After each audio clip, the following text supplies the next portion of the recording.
Oh, hi. Hi, everybody. I'm Susan Lust, co-director of the Parkinson's Wellness Project. I am so happy to be here today. We're here today together with Alex TRESSOR, founder, dancer, choreographer, Russian immigrant, and founder of PD on the Move. I am Susan Lust, co-director of the Parkinson's Wellness Project. We are a nonprofit organization that promotes better awareness, education, and social interaction for people with Parkinson's. We want to get together with you. We want to know you. We want you to know all the things that we're learning to help you. Happy to see you over Zoom. If anybody wants to join in over Zoom, you can go to parkinsonswellnessproject.org and get the link there. The host would like you to unmute your microphone. You can press. Yeah. Okay. And today we like to help people take responsibility for their health. Today we won't be talking about what to eat, how to eat, when to eat, but more about how to get to the point of change and the desire to be healthy. So it's more about facing your stuff, which Alex is very good at, rather than stuffing your face. Alex, how do you like that? I read that. I thought you would like that line. Yeah. So, Alex, Alex and I are going to have a conversation about this, and we are always welcoming your questions, which we'll take towards the end. But being a dancer, Alex, it's all about discipline. And, you can't do a jeté, is that big jump across the floor, without practicing tendus, which are those little points that you do every day. That's the only way you're going to do a beautiful jeté. So can you explain to our audience, because I think if you give us a little bit of your background, we can really see how your discipline has helped you live really well with this challenge of PD. Well, discipline definitely plays a huge part in how you're going to feel having Parkinson's disease. It's a hidden secret that most people do not address, and by people I mean medical professionals. I was told that we have great medications these days, and literally a few years went by until I figured out that it's much more than just having medication. It's very important what you put into your system. Now that's where discipline either works for you or breaks down completely, because if you don't have any habit of eating right and somebody comes in and tells you, well, it's broccoli from now on, you pretty much pass out immediately from the thought of that. Or, for the rest of your life, you have to eat watermelon and cauliflower, and you go, are you kidding me? What about a steak occasionally, a burger? Well, as it turns out, 70% of our success, according to me personally, is what we're going to put in our bodies for the rest of our lives, or until the cure is found. I'm sure most people, if there's a pill to cure Parkinson's, next day there'll be a huge line to McDonald's or some other restaurant that people haven't been to in a while, because you have to eat right. And I think we all know what eating right means, but very few of us have the discipline to pull it off. Yeah. So would you tell us a little bit about what your morning routine is like? Well, it's quite simple. Cut down on complex carbohydrates, so your system can process. Wait, Alex. Let's start from the minute you wake up. You wake up, you get you wake out of up, bed, you take a you put a glass of. comb through your head, you sing a No, Beatles song. obviously not. If you can see me right now, this is a COVID haircut number 2000. Right. My schnauzer cuts my hair these days. He's getting back at me. The routine is simple. I take my medications with a glass of water, and an hour later, maybe an hour and a half, 2 hours, I have a simple breakfast of some fruit, some yogurt, maybe some fiber cereal with very little sugar, and that's about it. And some tea or coffee. That's a routine. Nothing magical here. Right. You once said to me, you don't let yourself eat until you work out. Is that really true? That's true. That's true because the workout seems to go by a lot faster when you have that vision of a good breakfast in front of you. When you have nothing to look forward to and you have to do 100 push-ups, you go, "Oh God, not another 100 push-ups or pull-ups." Where's that piece of bread with cheese? Where's the baguette? Where's the French toast? Yeah, but wait. But how do you stop yourself from going into the kitchen to getting food and making yourself do those 100 push-ups? How do you do that? Well, it's not me doing it. It's the fear in me doing it. How do I feel after I Ah, have a how do I feel after I have something that I shouldn't? It's going to make me feel horrible. And it's aha. that weighs against, what you want to eat or maybe not what you want to eat. And how do you go about your life when somebody's telling you you can't have this or you can't have that? And what I tell people is that the changes are minor. Getting used to them may take a little while, to form a habit like a muscle memory or a gastrointestinal memory that we want to crave certain foods and try to avoid other foods. This is where people fail. They just don't have the discipline. And without discipline, none of this stuff works. So what you're talking about is awareness, really. You have to Awareness that become that you do not get from a medical professionals because they just don't have the time to personalize their approach to your well-being. If you want a doctor to monitor everything you do for several months, you'll be broke. And you have to create your own journal, see what works for you, see what foods make you feel better, and go from there. Don't wait for somebody to tell you, Mhm. oh, take this and your gastrointestinal passage will be pristine. There's no such thing. Mhm. Mhm. So you have to figure out that I like this makes me feel good. I eat this, it makes me feel horrible. My symptoms are out of control. And that's how you go about your life, being your own nutritionist, your own doctor, your own analyst, analyst. You did say, I remember you said before you were diagnosed with PD, you were a ballet teacher at a very popular studio in New York City called Step. And you did say you were like, what, 50 pounds overweight? You were Not hardly 50. moving. I I mean, was even though about you, yeah, sorry to interrupt. I was about 195 pounds, which was about 30 pounds more than I needed to be. But mhm. ballet masters, like I mentioned many times, we don't do anything. We just walk in with a Russian accent and everybody bows to us. You know, we garner That's so much very funny. respect. We garner so much respect because they think we're going to beat you up or something, and nothing could be Sure. further from the truth. The laziest people, most of them are ballet masters these days. They don't want to move, they don't want to work. They just give you instructions with a Russian accent. Everything Right, in right. ballet class that starts to sound like an invasion of a foreign country. Unfortunately, these days it's so true. So you would say that, did you have to relearn your discipline when you were Not diagnosed? not relearn. I had to go back and remember when I was more disciplined, and because I had that memory, and I had the intuitive knowledge that maybe I can figure out a way that something along the way with this debilitating disease can help me to slow down the progression. That's all it really what I was after, is just to be more normal for a longer period of time. And now it's been since 2007. I'm more or less still normal. Right. You're not letting the PD, Overtake and dominate. the adult kind of overtake you. You don't, right. Yeah. You don't Yeah, it's stay.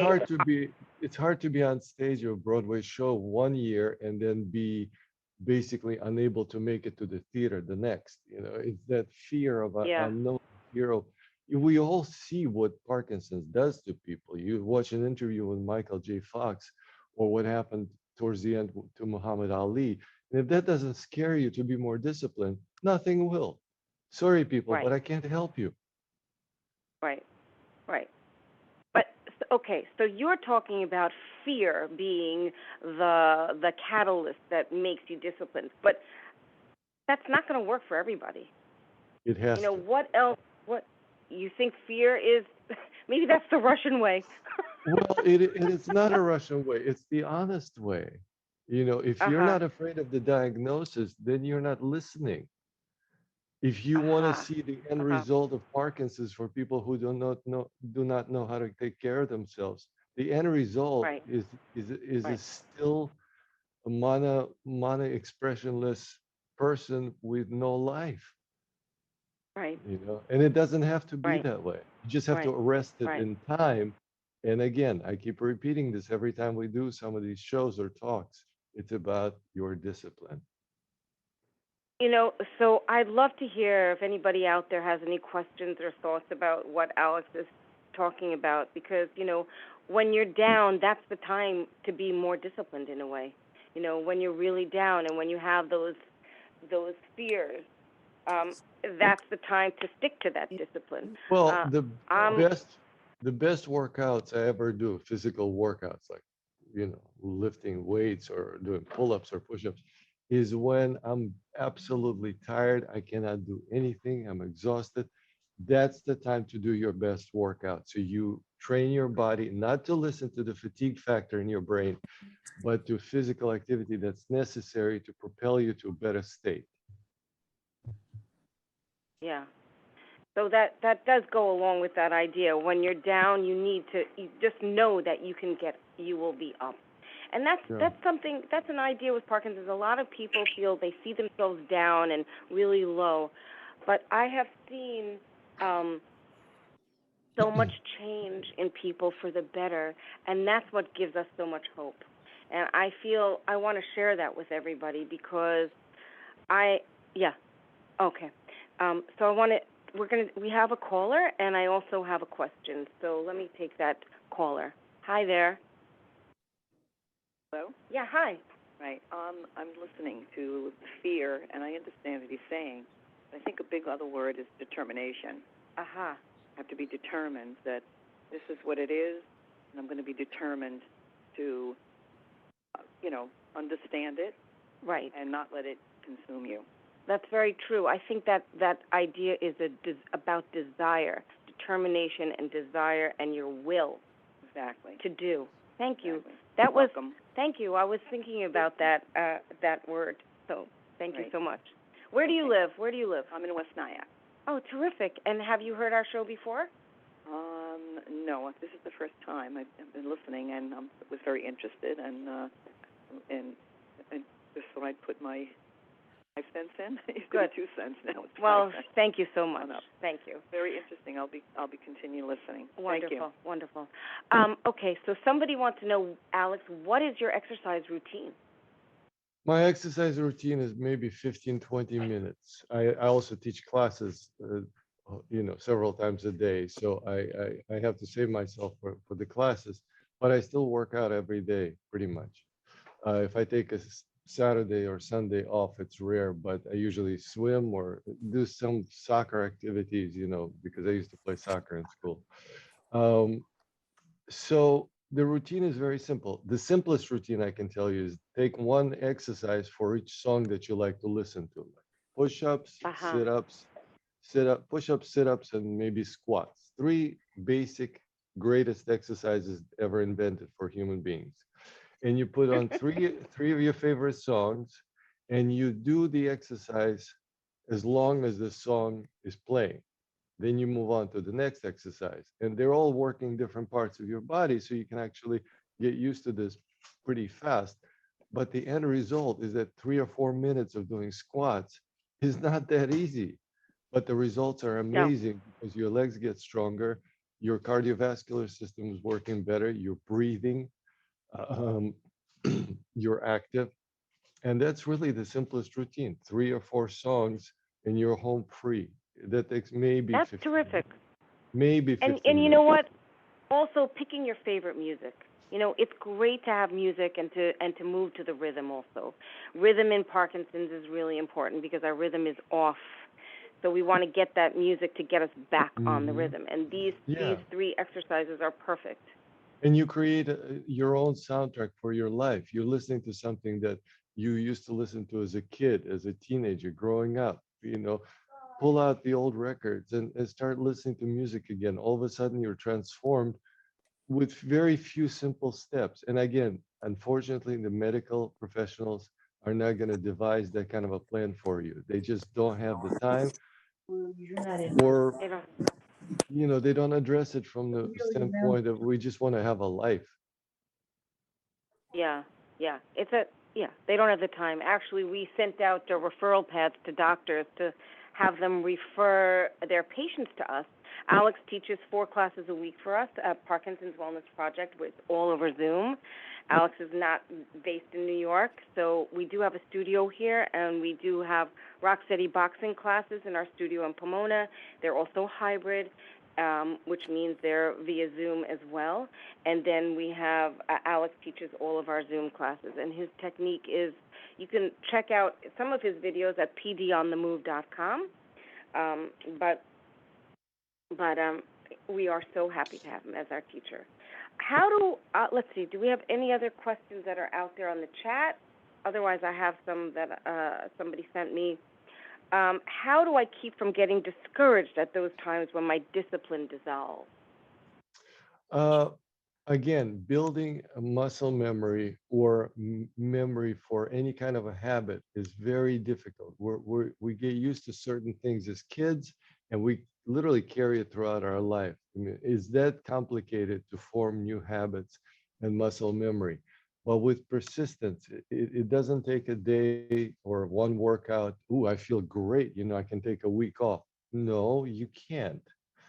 You have to be disciplined until somebody walks in and says, you see this pill?